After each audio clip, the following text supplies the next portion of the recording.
पायातली उष्णता, आग होणे, रखरखणे जे आता उन्हाळ्याच्या दिवसात होतं हे होत नाही.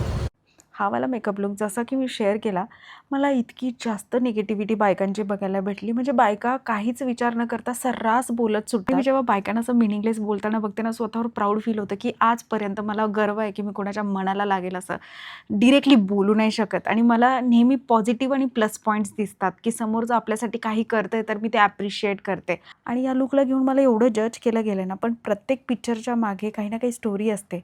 ही जाणून न घेताच डिरेक्टली उंगल्या करायच्या आणि बोलत सुटायचं. यार कसं जमतं? म्हणजे हे जमायला पण आहे ना खूप गट्स लागतात. कारण मी डिसाईड पण केलं ना तरी मला नाही जमणार बाबा. ॲक्च्युली माझी जर्नी जी होती ना ती खरं तर पुणे टू गोवाचीच होती. पण माहीत नाही पुण्यामध्ये जशी गेले तर कसं मला महालक्ष्मीचं बोलावणं आलं आणि कोल्हापूरला जाण्याचं डिसाईड झालं. गोव्याला तर मी मस्त सेक्सी कपडे कॅरी केले होते आणि सोबतच साड्या पण कॅरी केल्या होत्या. आणि नवीन शिफॉन साड्या होत्या गोव्याला, तर मी तेच घालणार. समर आला आहे आणि शिफॉन नाही घालणार, मग काय घालणार? तर ब्लाऊज मी स्टिच करवायला टाकले होते. वाटलेलं की मी गोव्याला जाता जाता ते पिक करेन. आणि काय झालेलं की मी इतकं घाईत निघाले होते की जाता जाता ब्लाऊज घेण्याचंच विसरले. आणि पुणेमध्ये असताना जेव्हा की सडनली कोल्हापूरच्या देवीचं बोलावणं आलं आणि मी मंदिरात जाणार आणि साडी नाही घालणार, असं कधी होईल का? साडी घालायचं थॉट माइंडमध्ये येताच क्लिक झालं की अरे मी ब्लाऊज पिक करायचंच विसरले. आणि तुम्हाला तर माहिती आहे मला जेव्हा पण प्रॉब्लेम येतो मी जुगाड करते. तर माझ्याकडे मस्त मी कॅरी केलेले क्रॉप टॉप्स होते जे मला गोव्याला घालायचे होते ॲक्च्युली. तर लकीली त्यातलं येलो क्रॉप टॉप माझ्या साडीवर मॅच होत होतं. मग मी ब्लॅक क्रॉप टॉपवर येलो क्रॉप टॉप वेअर केलं आणि मस्त जुगाड करून छान लुक क्रिएट केला आणि कोल्हापूरच्या देवीच्या दर्शनाला गेले. गाईज ट्रस्ट मी, इतका सुंदर आणि सुरेख लुक वाटत होता. म्हणजे मला मी खुश ह्याच्यासाठी होते की मी जुगाड करून साडी वेअर केली. असं नाही की मी ब्लाऊज विसरले तर मग मला घालता नाही येणार, चला मी जीन्सच घालते. किंवा तसं तर मी पंजाबी ड्रेस वगैरे कॅरीच केलेले नव्हते. सगळे मी वन पीस वगैरे कॅरी केलेले होते, छोटे छोटे कपडे. कारण की जायचं तर गोव्यालाच होतं. तिकडे जे घालणं होणार नाही आहे ते घेऊच का? मग मी साड्या वगैरे घेतल्या तर माझ्याकडे मंदिरात जाण्यासाठी तेवढं एकच ऑप्शन होतं. आणि मी ते कसं तरी मस्त घालून आणि निघाले. भाई मी जसा की व्हिडिओ अपलोड करते मला एवढी भयानक निगेटिव्हिटी बघायला भेटते आहे. आणि जो मेन टॉपिक होता, जो मी एवढ्या सकाळी उठून तुमच्याकरता मेकअप लुक क्रिएट करते आहे, जेणेकरून मी कशी रेडी होते, बाहेर गेल्यानंतर मी स्वतःला कसं रेडी करते, कसं कॅरी करते, ह्या गोष्टी दाखवण्याचा मेसेज, म्हणजे हा मेसेज मी तुमच्यापर्यंत पोहोचवण्याचा ट्राय करते की अरे आपण असं बाहेर गेल्यानंतर छान रेडी होऊ शकतो वगैरे वगैरे. हे बघायचं सोडून तुम्ही मला निगेटिव्हिटीमध्ये तुम्ही कमेंट्स करतायत आणि डिमोटिवेट करण्याचा ट्राय करता. हे सगळे हेटर लोकांना मी बोलते भाई, प्रत्येक पिक्चरच्या मागे ना काही कहाणी असते. प्लीज ती अंडरस्टँड न करता डिरेक्टली बोललं नाही, कुठे ना कुठे पाप लागणं. तुम्ही स्वतःसाठी खड्डे उकरतात आणि त्याच्यामध्ये पडण्याची तयारी करतात. माहिती आहे तुम्हाला? हे खूप खूप वाईट आहे की तुम्ही समोरच्याला लागेल असं बोलतात आणि अशा माणसाला बोलतात जो ऑलरेडी तुमच्यासाठी खूप चांगला विचार करून आणि हॅपीली एखादी गोष्ट शेअर करतो तुमच्यासोबत, त्याचं मन व्यक्त करतो, त्याच्या ॲक्टिव्हिटी शेअर करतो आणि तुम्ही त्याला जज करत सुटतात. भाई म्हणजे कुठपर्यंत तुम्हाला हे सगळं छान वाटतं आणि ठीक वाटतं आणि कसं जमतं यार? पहिला प्रश्न तर माझा हा आहे की कसं जमतं तुम्हाला, कसं जमतं? आणि सेकंड थिंग तर तुम्ही जेव्हा व्हिडिओ बघता, कुठली गोष्ट बघता, तर त्यातला प्लस पॉईंट तुम्हाला आधी का नाही दिसत? मी मेकअप ट्युटोरियल शेअर करत होते, मी काय काय वापरलं त्याच्याबद्दलच्या क्युरीज, तसं काहीतरी विचारा, ते आधी बघा, ते ॲप्रिशिएट करा आणि मग तुम्ही एखादी गोष्ट बोलताय किंवा तुम्हाला वाटलं पण तर तुम्ही क्वेश्चन करा की अरे असं का? मी करेन ना एक्सप्लेन, मी आहे ना. पण तुम्ही असं डिरेक्टली उंगल्या करून वाईट साईड बोलणं, मला डिलीट करावे लागलेत काही मेसेजेस माहिती आहे. आणि वाईट वाटतं की यार आपण कुठला मेसेज घेऊन येतो आणि किती हॅपीली व्हिडिओ शेअर करायला येतो आणि तुम्ही काय बोलताय? हे हेटर लोकांसाठी फक्त बोलते मी. लव्हर्स तर माझ्या हृदयात आहे, म्हणजे त्यांची जागा तीच आहे. बायको बायको आवरलं? ते उचल, त्याच्यामध्ये टाक. तेच करते मी. हे खिशात ठेवतो का? काय? हां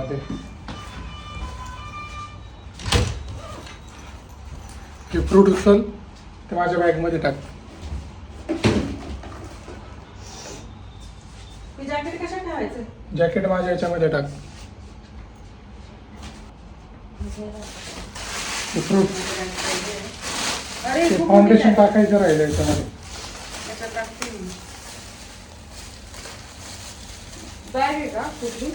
कुठली बॅग काढली तुला?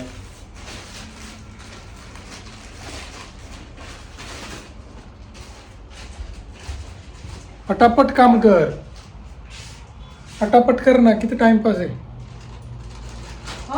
टाइमपास काय? किती टाइमपास करते? पण पटापट कर, किती टाइमपास नको जास्त. कधीतरी फोन हातात घेतला आणि कौतुक करताय. तू काय करतो रे?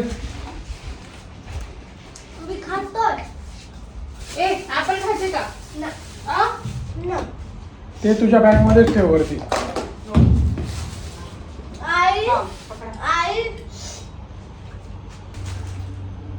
विराटकडे खजूर धुवून घे व्यवस्थित. ओपन कर, धु आणि मग खाय. हे घ्या.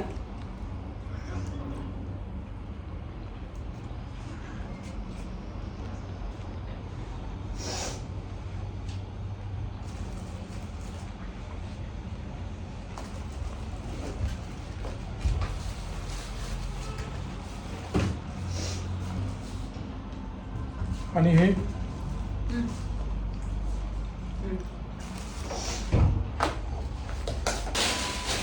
हात चालव पटापट. काय किती स्लो काम आहे.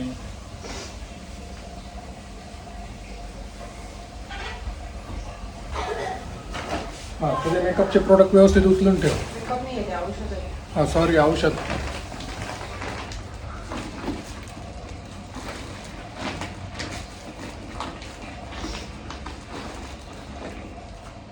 तू चिडून का बोलते माझ्यासोबत? कारण तुम्ही ज्या तरीकेने सांगताय ना, हा. कुठल्या तरीकेने सांगतोय मी? मला पण माहिती. ठीक आहे. मी छान होतं ना. बबडे ते आत्ता नको खाऊ. मी नाही खाते. आवरलं का? काय राहिलं? चार्जर. ते गोळ्यांचं पॅकेट कुठे ठेवलं? मेडिसिन. तुम्ही आता टाकलं तुमचं. थांब ना. विराट विराट ते खाऊन झालं का लवकर? आणि सॉक्स घालून घे.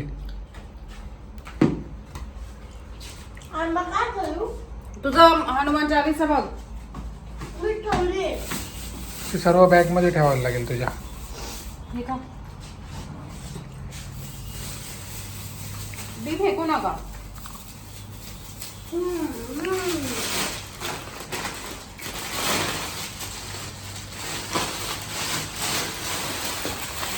हे आता कसं ऍडजस्ट करता? माझ्या बॅग मध्ये. होमिओपॅथिक गोळ्या खाल्ल्या का? कधी सो खाल्ल्या? आमचा रूम पण प्लेग्राऊंड बनलाय. बघताय हे सकाळपासून सकाळपासून हेच चालू आहे आमचं.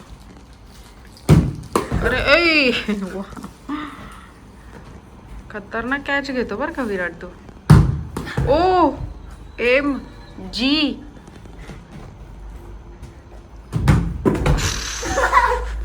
Mission fail. जर का तुम्ही तर मगाशी खूप आवाज चढवत होते, आता कसं काय मला काय काय देताना मेडिसिन्स दे, पाणी दे, हां. हे दे, ते दे. हां. Good morning. Good morning. Virat mood कसा आहे आता? अजून जरा ए दादा ये ये ये दादा दादा ये. विराट मला म्हणतो, अगं आई काल त्याने मला एवढे किस्से केले मी बेशुद्ध वयावर चालू होतो. चल घेऊन ये दादा घेऊन ये चल. दादा घेऊन चल. हे जाणार आहे दादा. दादा घेऊन चल. चल घेऊन ये दादा. रडत का होता? त्याला सकाळी जरा मूड फ्रेश नव्हता. दूध पाहिजे होतं. मग नाही यांचं रेस्टॉरंट 11 वाजता चालू होतं. ऍपल देता का त्याला? ऍपल नाही खाणार. संत्री आहे. दूध प्यायचं मोठे साहेब. ते बेल्टच करू शकतो जो तू हरवून टाकलाय. हळूहळू अशी झाली. इकडे घेतलेली ते हळूहळू अशी खाली पडली. पण तुम्हाला पूर्ण ओलं केलं ना. इथून मध्ये सगळं पाणी गेलं, सगळी साडी ओली झाली आहे.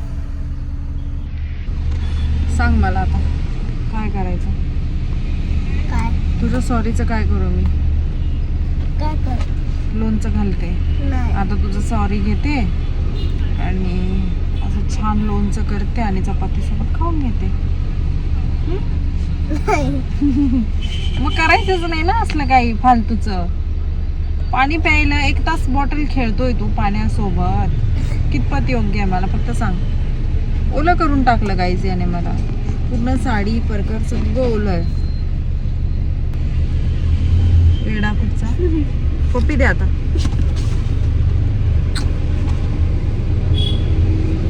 चुंदरी मुंदरी. आम्ही चहा प्यायला थांबलो होतो गाईस, पण मी चहा नाही प्यायलाय. आमची जी टीम आहे ते लोक चहा पित आहेत सगळे. आणि आता आम्ही आहोत कोल्हापुरात. कोल्हापूर. येस. तू कोल्हे असतं का सांगा मला. कोल्हापुरात कोल्हे असतात का? किती कोल्हे असतात सांगा मला. आपण आता आहे ना जे कोल्हापुरात राहतात ना त्यांना विचारू रोज रात्री किती कोल्हे येतात. कमेंट मध्ये सांगा मला किती कोल्हे असतात. काहीच तुमच्यातलं कोणी कोल्हापुरात नाही का असेल तर तुमच्याकडे किती कोल्हे येतात ते सांगा. विराटला जाणून घ्यायचं. ठीक आहे. हे बघ ह्याच्यात बघ आता मूड नाही. आई दादा दिसले त्याला. चष्मा घाल आता का. जायचं आपल्याला. सकाळचे 8-8:30 वाजले आणि एवढ्या सकाळी मी एवढं सुंदर रेडी होऊन बाहेर निघाले होते दर्शनाकरता. आणि तुम्ही बघता किती छान वाटतंय. एक एक गोष्ट पहिले तर पिक करत गेले, कारण मी बांगड्या नव्हत्या घेतलेल्या आणि माझी ही डायमंडची टिकली आहे ना, ही पुढे जाऊन पडते. मी पुन्हा टिकल्याचं पाकिट घेऊन टिकली लावते, बांगड्या घेते, पूर्ण साज शृंगार करून आणि मग देवीसमोर जाते. माझं दर्शन पण एवढं सुंदर होतं ना, म्हणजे लिटरली तिच्याशी नजरेत नजर घालून मी प्रार्थना करून आणि आशीर्वाद घेऊन आली आहे. एवढं छान. आणि बांगड्या पण एवढ्या सुरेख होत्या ना, म्हणजे नवीन कलर आला आहे बांगड्यांचा, पूर्ण हिरवा कलर, डार्क हिरवा कलर. तो पण खूप छान वाटत होता. आणि जे तुम्ही मला वाईट साईड बोलतात त्या लुकला घेऊन मला तिकडे खूप साऱ्या कॉम्प्लिमेंट्स भेटल्यात बायकांच्या याच लुकला घेऊन. तर जरुरी नाही आहे की आपण नेहमी निगेटिव्हलीच बघायला पाहिजे. कधी कधी पॉझिटिव्हली चांगल्या नजरेनं बघून बघा, तुम्हाला दुनिया खूप सुरेख वाटेल. आदू आदू राहू दे बाई, राहू दे.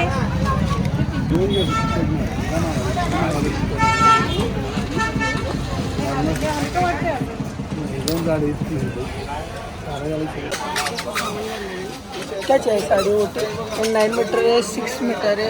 अरे अरे अरे अरे मेहंदी नाही ना द्यायचं. तुम्हाला एक देऊ ना. कलर कुठला देऊ. ग्रीन देऊ रेड देऊ. ग्रीन. हे ताट घे एक पिलं दो. हा बाबू मोठाच आहे, मग खाली गळून जाईल.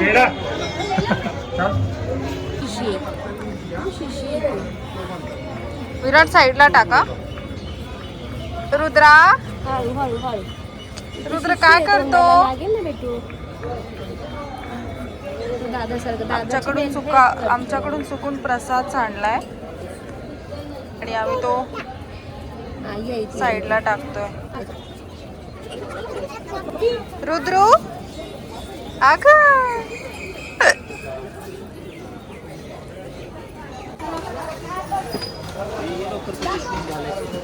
झालं का? चप्पल बाकी ना आपल्या. काहीच मी कोल्हापुरी चप्पल बघायला आली आहे, कारण मी कोल्हापूरमध्ये आली आहे तर मला कोल्हापुरी चप्पल आवडते.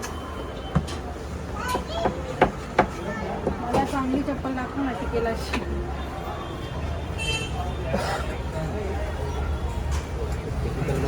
रेनी वगैरे काय घालतात?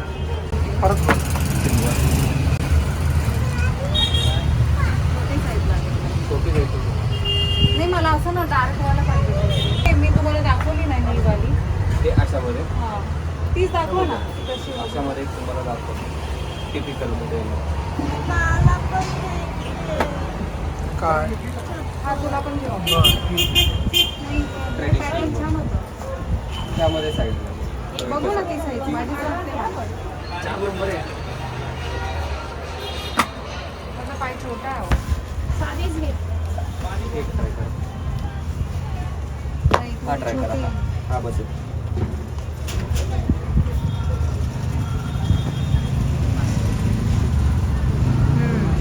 माझ्या आईला घेते मी चप्पल. मोठी आहे पण ना. आईंना कोणती घेऊ? खराब नाही होणार त्यांचे ना? नाही बिलकुल नाही. त्यांचे पाय ब्रॉड आहेत तर हा पट्टा आहे बघा कम्फर्टेबल जाणार. कोणता? हा जरी वर्क मध्ये आता नवीन आले या जोड, जरी काठ पदर येतो ना साडीचा ते आता त्यामध्ये आले. ऑरेंज. कोंडा पडला की परत इकडे यायला लागेल लावायला. त्यामुळे आमचे आजोबा म्हणायचे होंडा कोल्हापुरी शिवला वाहनाने सोडू का. मटेरियल चांगले आहे.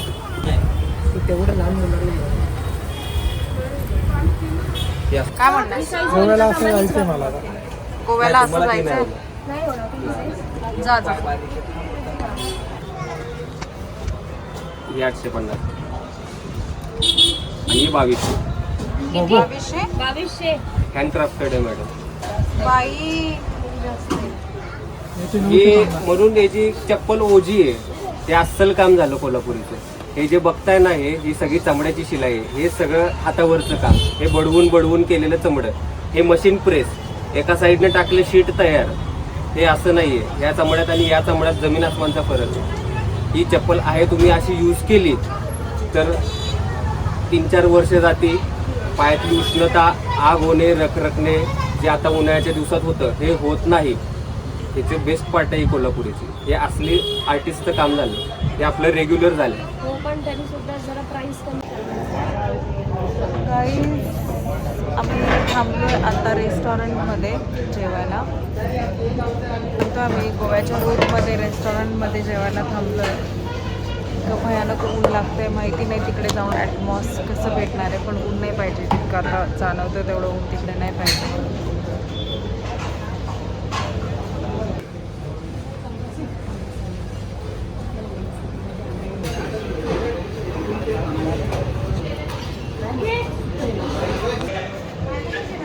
कोल्हापुरात आमचं खूप सुंदर असं दर्शन झालं आहे आणि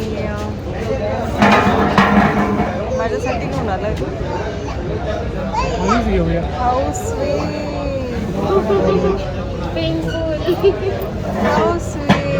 आता हे लावू मी.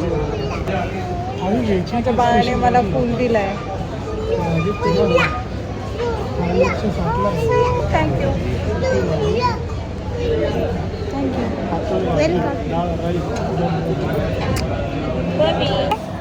मला दे फुल. प्रेमाचं देतो की फ्रेंडशिप वाला देतो?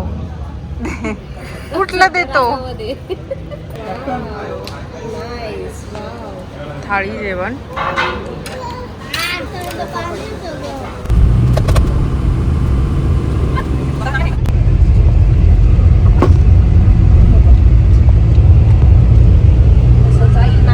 काय लाड चालले रे? पूर्ण कपडे काढले. गोव्याला जायचं. कपडे काढलेली का? डायरेक्ट समुद्रात जायचं ना. तुम्ही तर घर बनवून टाकला.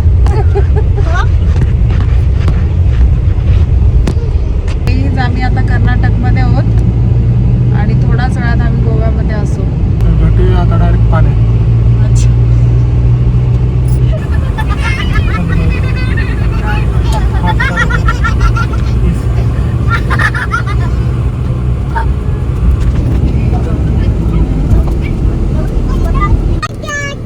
काय रे?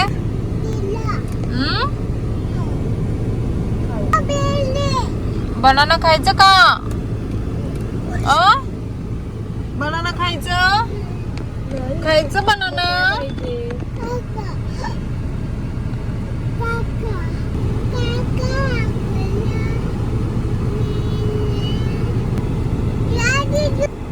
ऍपल घेणार का विराट? खाणार ऍपल?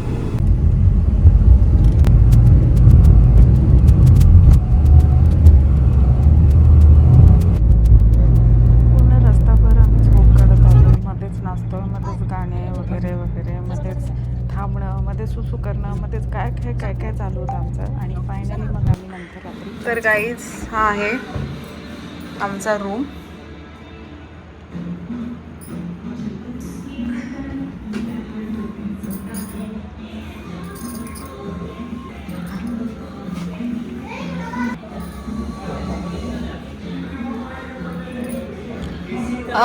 आता आम्ही जेवण करणार आणि थोडा टाइमपास करणार, थोडी मजा करणार आणि मग त्याच्यानंतर झोपणार. हे जे तुम्ही बघता हे पेंट हाऊस आहे आणि इथे मी थांबते आहे. पण मला हवं होतं की मला व्हिलामध्येच राहायचं आहे. पण मी पोचले लेट नाईट आणि एवढ्या रात्री कुठे विला वगैरे बघत बसणार आणि सगळे खूप दमलेले होते जर्नीमुळे. तर बिलकुल असं शोधत बसायला, फिरायला आणि कारमध्ये बसावं असं बिलकुल वाटत नव्हतं. तर टायमिंगवर जे लवकर अवेलेबल झालं, कारण गोवामध्ये तुम्ही एकदा की पोहोचताय तर तुम्हाला रूम वगैरे मिळणं पण खूप डिफिकल्ट होऊन जातं अगदी मोक्यावर.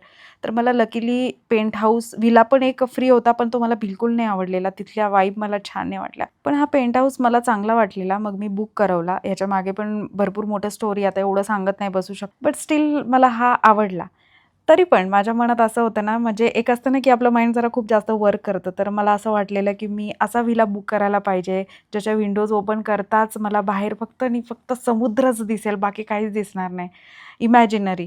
पण टायमिंगवर आपण जेव्हा जातो तिथे आणि टायमिंगवर गोष्टी वेगळ्याच होतात, कारण अवेलेबल नसतं, प्रॉब्लेम्स असतात. तर रात्रीच पोहोचलो आहे आपण, अशा बऱ्याच गोष्टी असतात. तर त्याच्यामुळे ते शक्य नाही झालं. पण एकूण तर हा जो पेंट हाऊस आहे, हा स्पेशियस होता. वरती आणि खाली दोन्ही ठिकाणी स्पेस होता. रूम्स मोठे-मोठे होते. गॅलरीज प्रोव्हाईड केल्या गेलेल्या आहेत. इव्हन सगळ्या फॅसिलिटीज आहेत. तुम्हाला गरम होत असेल तर एसी, म्हणजे असं नाही की कुठल्या रूममध्ये एसी आहे तर कुठल्या हॉलमध्ये इव्हन लॉबीमध्ये पण एसी होता. तुम्ही गॅलरी बघताय. परत तिथे आपण जे हवं ते स्वयंपाक करून खाऊ शकतो. लाईक जसं आपण ह्या घरातून दुसऱ्या घरीच राहायला आलोय. असं होतं की मी गोव्यामध्ये स्वतःच्या घरात राहतेय, अशा फिलिंग होत्या.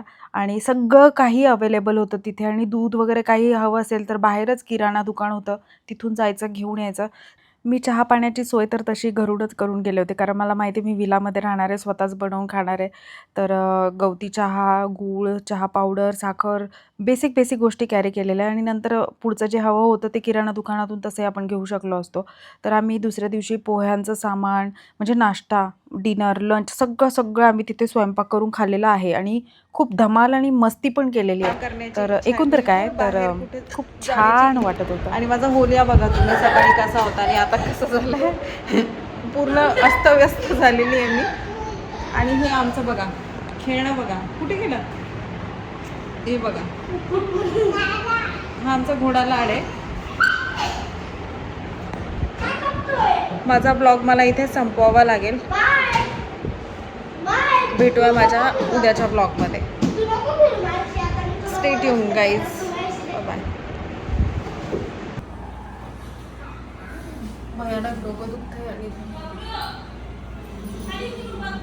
तर गाईज हा होता आमचा पूर्ण दिवस आणि बऱ्याच गोष्टी मी शूट करायच्या राहून गेल्या, कारण आमची धावपळ आणि धांदळच इतकी पिटलेली आज, त्याच्यामुळे मी बरंच काही शेअर नाही करू शकले.